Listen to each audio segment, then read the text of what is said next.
ready. The wife, the bride of Christ, the church.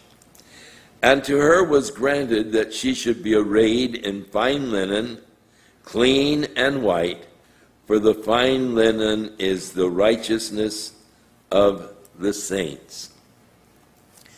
Paul, in writing to the Philippian church, talked about his life as a Pharisee, seeking to be righteous by keeping the law.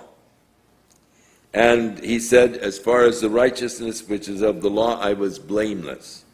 He lived as a Pharisee, and his whole purpose was to be righteous according to the law.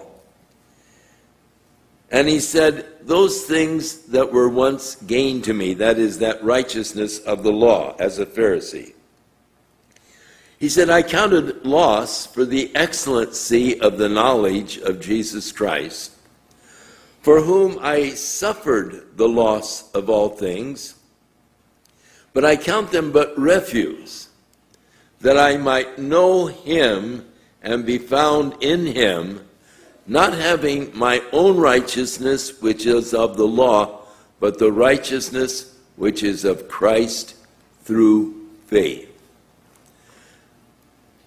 That's a righteousness far beyond anything that we could ever attain in and of ourselves. With our greatest efforts, we've all sinned and come short of the glory of God. But when I stand before the Lord, I will not stand there in my righteousness or clothed with my righteousness, but there will be imputed to me the righteousness of Jesus Christ, and I will stand in the righteousness of Christ, the bride of Christ, arrayed in fine linen, clean and white. The fine linen is the righteousness of the saints. And so that glorious righteousness that is ours, imparted and imputed to us through faith in Jesus Christ.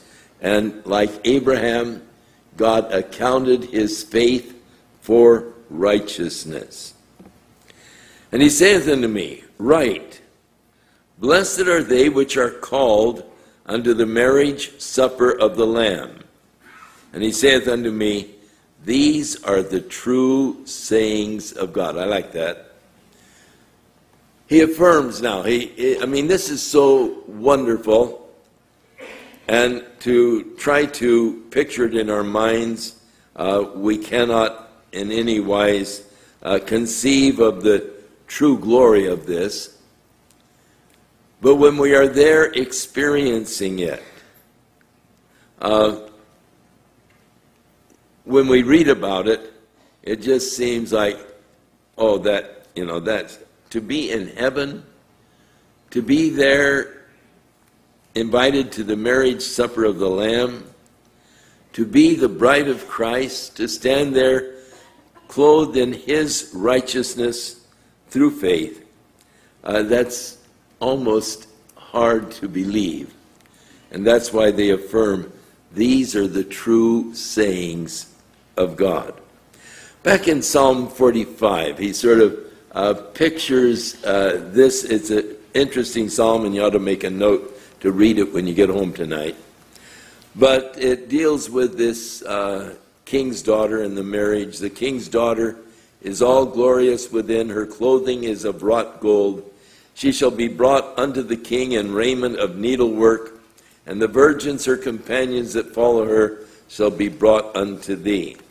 Then Isaiah 61, verse 10, I will greatly rejoice in the Lord. My soul shall be joyful in my God, for he hath clothed me with the garments of salvation. He has covered me with the robe of righteousness, as a bridegroom decked with ornaments, and as a bride adorns herself with jewels. And as Paul said to the Ephesians, that he might present the church unto the Lord, a glorious church, not having spot or wrinkle or any such thing, but that it should be holy and without blemish. In Jude, we read, "Now unto him who is able to keep you from falling, and to present you faultless before the presence of his glory with exceeding joy." The Holy Spirit is not going to present you with all the flaws and all the faults and all that we have, but he's going to present you faultless, which causes us to realize that can't be something that I have attained. It has to be something that has been imparted to me as a gift from God, faultless before his presence.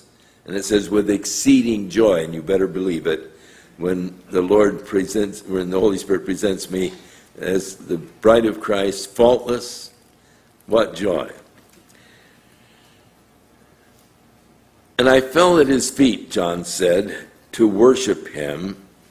And he said unto me, See that you do it not." Now, just who the him is in this, we don't know. In the previous chapters, one of the angels that had the 7 golden vials, or bowls with the wrath of God, was sharing with John in chapter 17. Could be the same one. And John said, and he's overwhelmed by this whole, it's just so awesome, the whole thought and the whole picture, that John fell at his feet to worship him. And he said unto me, See that you do it not. I am your fellow servant, and of your brethren that have the testimony of Jesus. Worship God, for the testimony of Jesus is the spirit of prophecy. So the command to worship God. In Psalm 45:11, we referred to Psalm 45 earlier, told you to read it when you go home. "So shall the king greatly desire thy beauty, for he is thy Lord, and worship thou him."